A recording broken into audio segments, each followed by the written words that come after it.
I want to share with you the tools that I've used in this project, and I've left them all on the table so I wouldn't forget any of them.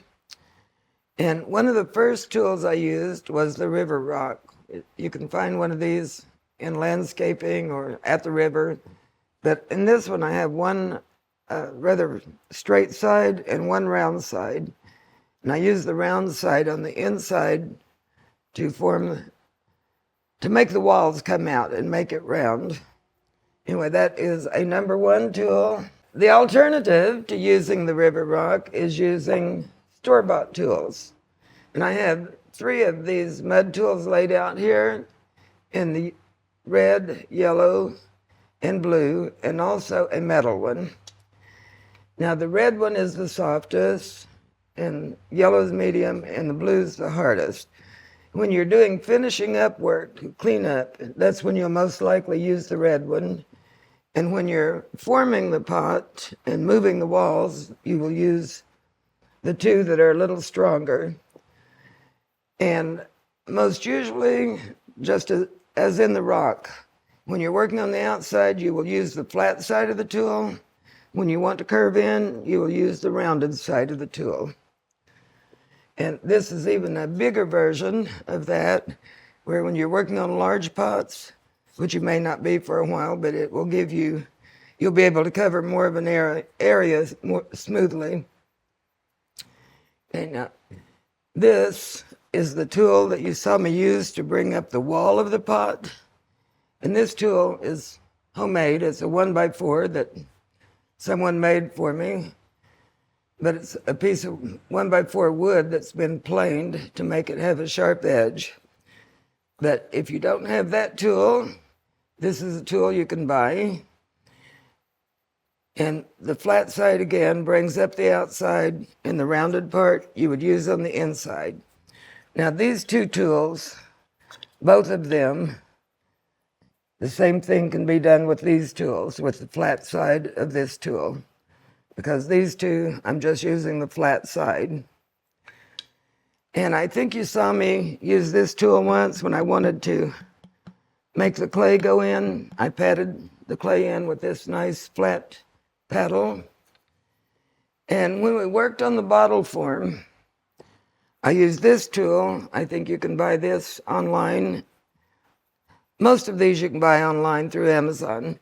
But when I worked on the inside of the pot, I used this to smooth the inside, especially in the bottle form when you can't get in there too easily with your hand.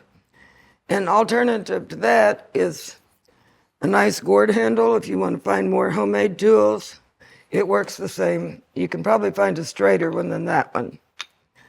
Okay, then when we got to the decorating part, as I told you before, we used a sponge to clean the outside. Oh, it's under there. No wonder I couldn't see it. Okay, I used the sponge to clean the outside of the pot, and I used several of these cleanup tools to get the extra debris off the pot. And after that, I used the polishing stone.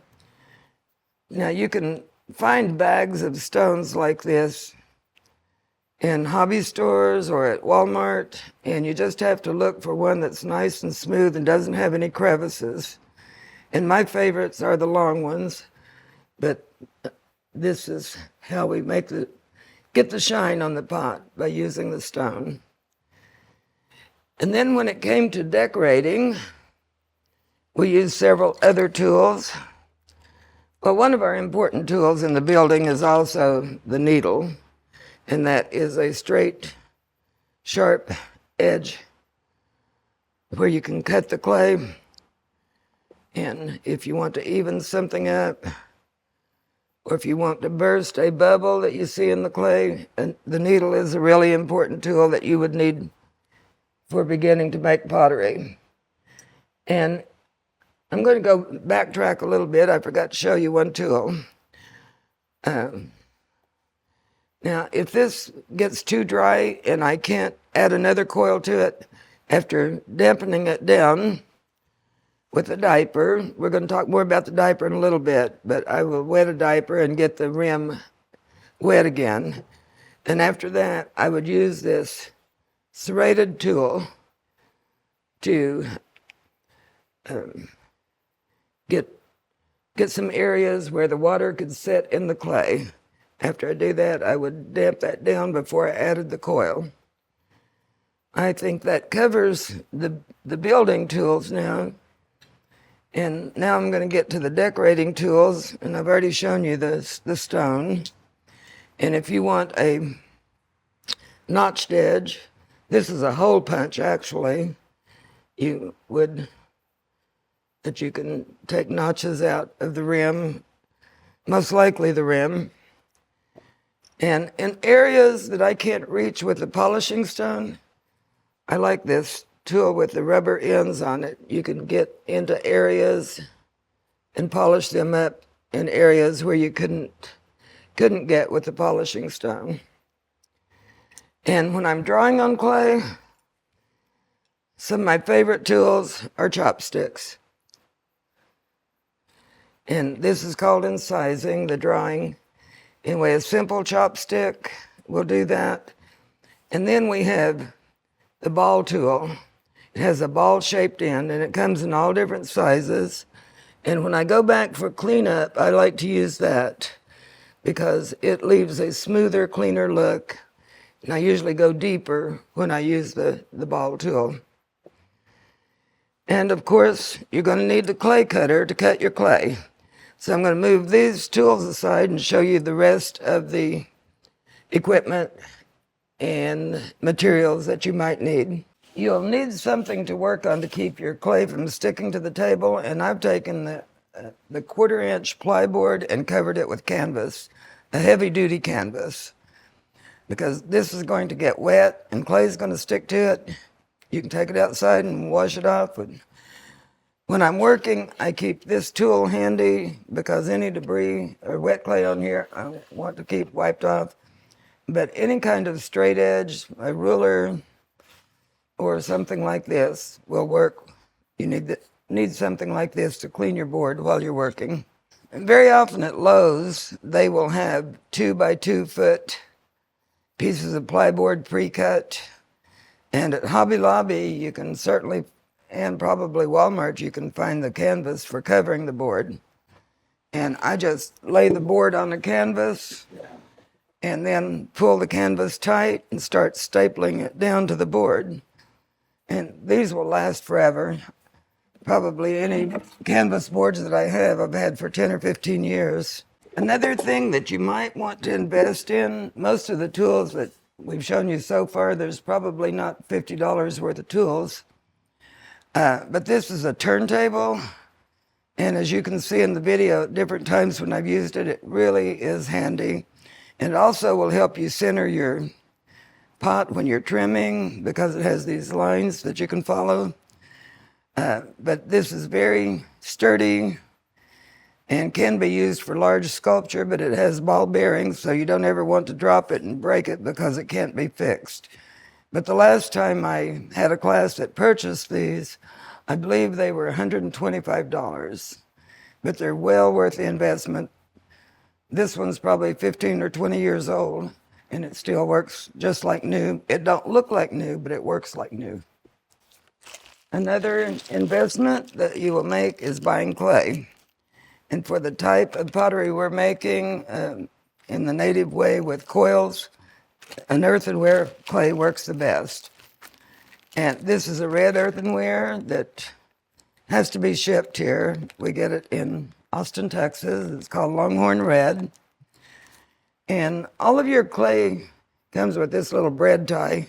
And it's really hard to keep that around there securely. So you might want to get some real sturdy clips. Makes life a lot easier.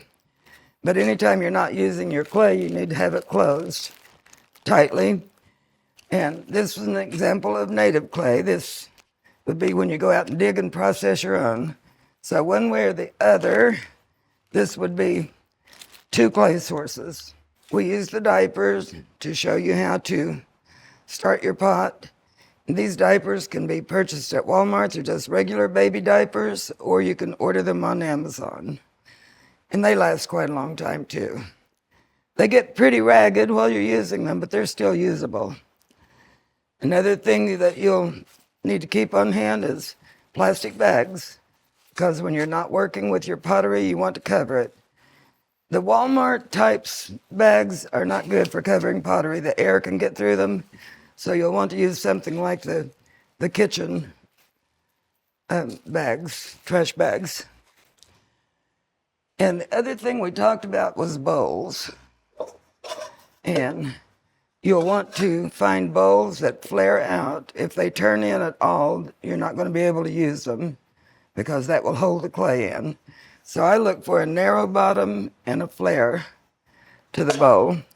Here's some examples of flea market or yard sale bowls that work really well. They're nice and round. They have a good shape. This one has kind of a funny top, but if you can find bowls like these at yard sales, they will work really well. This is my latest purchase. I'm always looking for a nice shaped bowl for pottery. And it was like, well, that one was $4. They're usually a lot less. Anyway, that would get you started. And the last thing we'll talk about, you're going to have a water bucket, some sort of container. And I like having a spray bottle to dampen the pottery and to dampen my board, canvas board. Okay, and last I'll talk to you about this dirty clay water. There's a lot of sediment in the bottom, quite a bit of clay. When you dump this clay or this water, you're going to want to do it outside or have a special bucket for it, because this will stop your sink up pretty fast, because clay is a heavy sediment. It will settle in your pipes and it will stop them up right away. We're kind of out of order here, but I forgot to show you the sponge. There's several different types of sponge. This is probably one of my favorites. Some people like the natural sponge better, but this little round commercial type sponge works really well for me.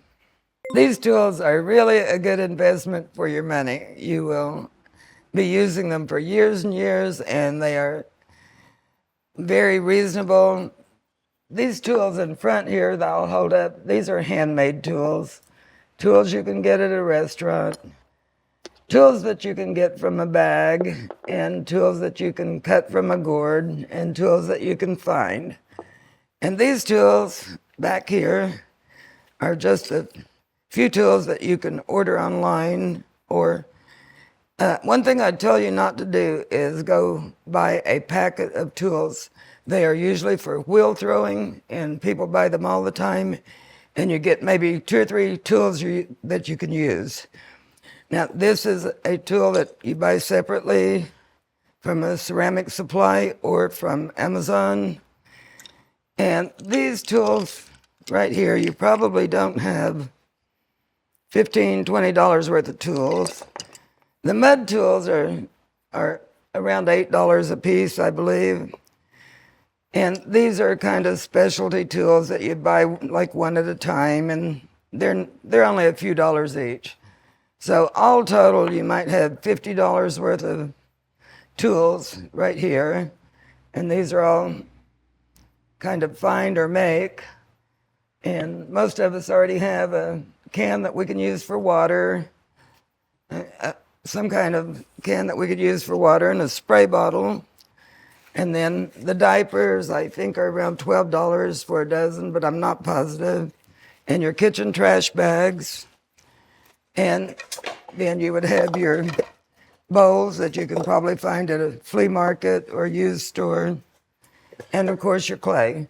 Now, clay right now is running about $60 for 50 pounds. And depending on the size pot you make, I believe we made the 3 pots we've made this week, or the 2 large pots we've made this week, probably took $30 worth of clay. By selling your pottery, you can make quite a lot of money with a very small investment.